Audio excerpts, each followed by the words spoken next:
It is the voice of Indiana County, WCCS, AM 1160 and 101.1 FM. And we're on the line today with Leonard David, who is the author of Moon Rush, the new space race. Now, Leonard's been writing about the moon since before we went there, actually. Columnist with a number of publications, currently at space.com, and the co-author of Buzz Aldrin's Mission to Mars. Leonard, good morning. Well, thank you for having me. It is it's such a great joy to be with you here today. Now, you're talking to us from Colorado, where you say it's snowing right now? I'm up here in the mountains and looking at the Continental Divide, and it's gone because it's coming down heavy. Oh, gee. Well, I don't know that it's snowing right now on the moon, but the moon is our topic today. And it has really become a source of great interest all around the world, and all of a sudden it seems, but probably in your mind, not just all of a sudden, it's always been there. Would it be safe to say most people believe that when the Apollo program ended, we haven't really paid all that much attention to the moon, and how inaccurate would that belief be? Well, attention was paid to the moon through robotic exploration, and that's been sort of ongoing by multiple nations. Unfortunately, in my mind, the Apollo program collapsed. The last mission was in December of 1972, Apollo 17. Here we are this year in July, going to celebrate 50 years of the Apollo 11 landing in 1969. So as a kid growing up and following the Mercury Gemini that led up to the Apollo program, it was disappointing to see it end that rapidly, because there was Apollo 18, 19, and 20, and there was talk of a moon base back then. But, political will changed, and money's got drained elsewhere, so the program ended. So what's driving it now? Well, today, getting back to the moon is really, as I try to indicate in the book, it is a space race in a lot of odd ways. There's some entrepreneurs like Elon Musk, Jeff Bezos with Amazon. They are sort of children of Apollo in a way, and then they have their own space agenda, which includes getting back to the moon. I think Jeff Bezos, he sees package delivery going to the moon. I'm not quite sure what's going to happen there, but he's definitely got some plans. Then you have countries, multiple countries now, have capabilities far beyond what was the U.S.-Soviet Union rivalry back in the 60s. So China has particularly got an aggressive lunar exploration program. That's the story to watch there. Europe is interested in putting a moon village on the moon, kind of a robotic, human-tended facility. It seems like something like an Antarctic base initially. So you're right. There's multiple nations now. There's private companies. NASA has an agenda now set by the Trump administration to return to the moon by 2024. They want to put people back on the moon by that time frame. So and they're working public-private partnerships with a lot of private companies, and so it's a different kind of time. Yeah. And a very interesting moment. Almost like you need a traffic light in order to get all the traffic that is going through to the moon. With the private and the governmental agencies that want to go there, it's almost as if the governments of these various nations and conglomerations say to themselves, well, if the private people want to go there, if Bezos wants to go there and Musk wants to go there, there must be a good reason to go there. I know it isn't driven solely by that, but it certainly seems that way to the general public. Well, that's one element of it. Making money on the moon is going to be something that could happen.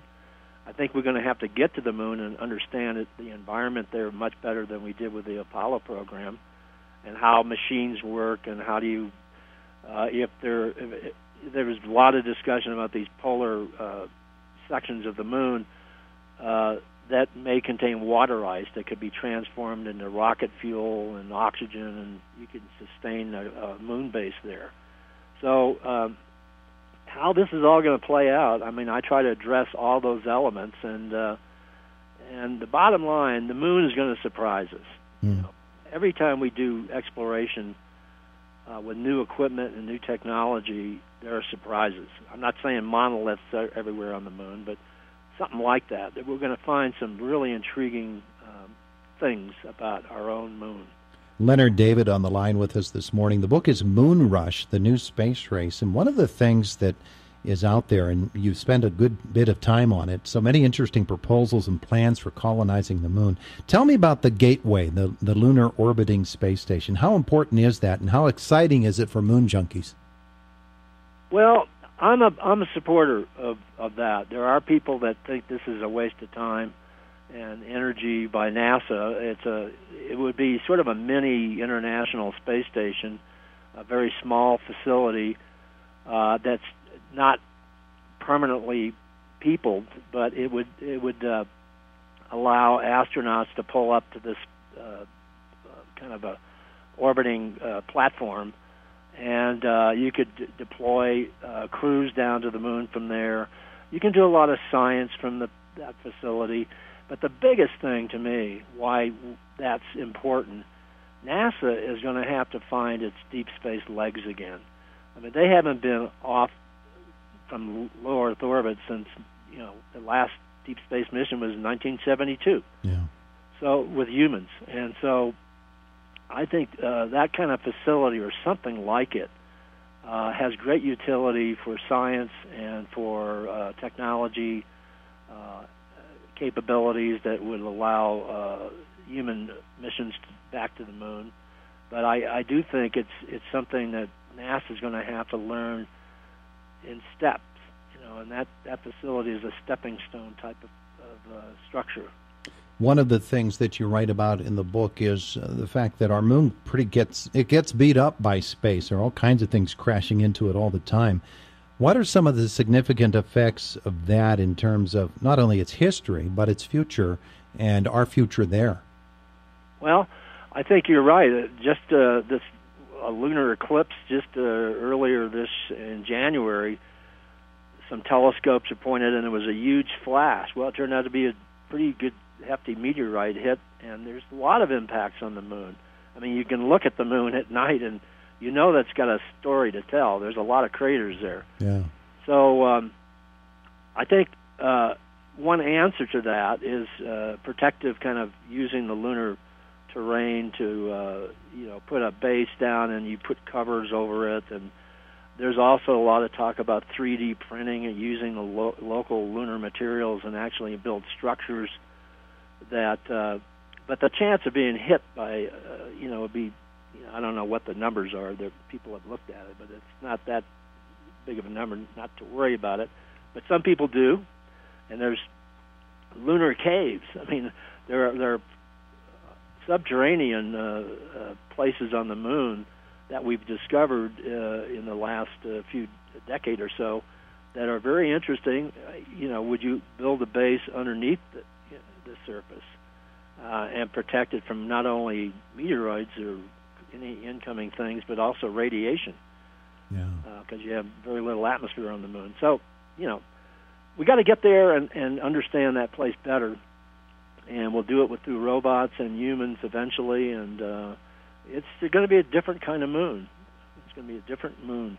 I've always thought that it would be really, really fascinating to go back and look at some of the things we left behind there that have been there for 50 years and see what the effect of the moon's atmosphere and all of the things that happened there had on that man-made equipment. Hey, Buzz Aldrin bats lead off to your book with his introduction, and it's different than a normal book introduction. Very strong opinions about returning to the moon and NASA's role, how they should go about it. Is he pretty typical of NASA's old guard in their regard to the moon?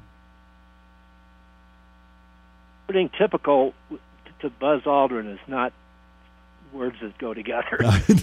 He's a unique character, and he's a character. I mean, he is sort of a global ambassador for cooperation with China.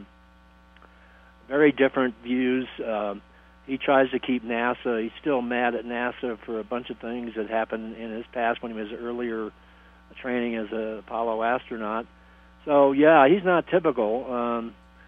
he's a very unique character and very vocal. I mean, he's on stages all over the world, and it was a pleasure working with a book on him. And he's a mile a minute thinking.